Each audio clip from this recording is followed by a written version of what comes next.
In this video, we're analyzing Scriabin's Opus 17 number 6 using set theory to reveal the seeds of Scriabin's late-era harmony in his early-era music. First, I'll explain why it's useful to use set theory in this tonal context, then we'll analyze 3 excerpts from the piece, and finally I'll play the piece with the analyzed score. This December and in future Decembers, I'm offering a 10% off Scriabin sale on all my courses and lessons, so check out my website to see what's available and please like, comment, and subscribe.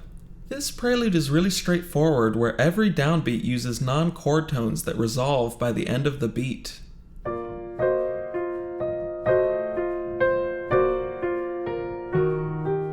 We might call these non-chord tones suspensions or accented passing tones, and in a typical tonal analysis we cross them out, omitting them from analysis, and instead analyze the resolution chord tones. This is a totally valid perspective, and I'll link a video in the description that does a terrific job of analyzing this piece from the typical tonal perspective. But what if we didn't cross out the dissonant downbeat chords? After all, our ear is hearing them, so they must have some sort of relevance. Scriabin doesn't use just any harmony as dissonance. As we discussed in the previous video, many of the chords that he used as dissonance in his early and middle era are functionally applied as consonants in his late era. Let's take a look at some examples of that in this piece.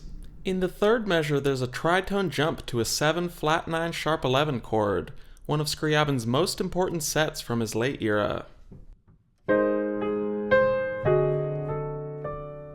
It resolves to a 7th chord, but let's talk about this initial passing chord, 528. It's a subset of both the mystic chord and his octatonic hexachord. Here's an example of 528 applied as a consonance in a late era piece discussed in the Composing Like Scriabin course.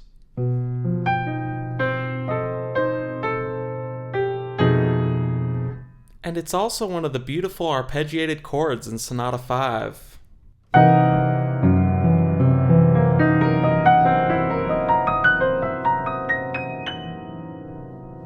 This chord is repeated 6 times in this piece, always resolving the same way, showing that Scriabin was intentional about using this crunchy chord. The next example is right before the coda, where we get a stereotypical 5-chord resolution with the melody moving between scale degrees 3, 2, 1. He adds a flat 9 and 13 to the 5 chord, creating the 5/16 set we talked about in the last video that's in Flame Sombres in Sonata 5.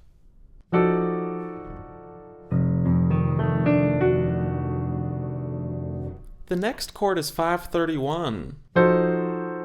The same flat 9 chord Bach was using as a dissonance, and then by the coda everything resolves to the 1 chord. I want to analyze one last section before playing the piece. The set theory doesn't reveal much in this section, but this B section is so short and sweet that it deserves some attention. It starts off on the flat 2 scale degree chord, then a fully diminished chord which I like to say functions as a wormhole that magically takes us to the 5 chord, and then we're back to the A section 1 chord.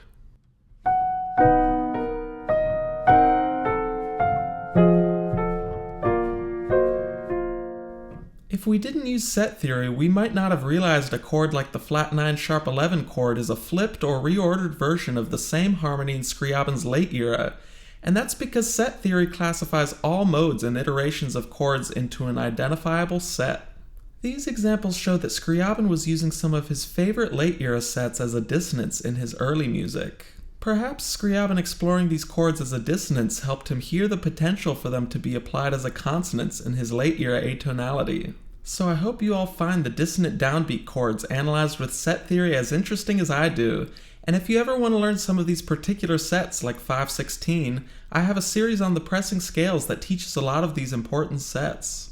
Be sure to check out the Scriabin sale, join the Discord, and please like, comment, and subscribe.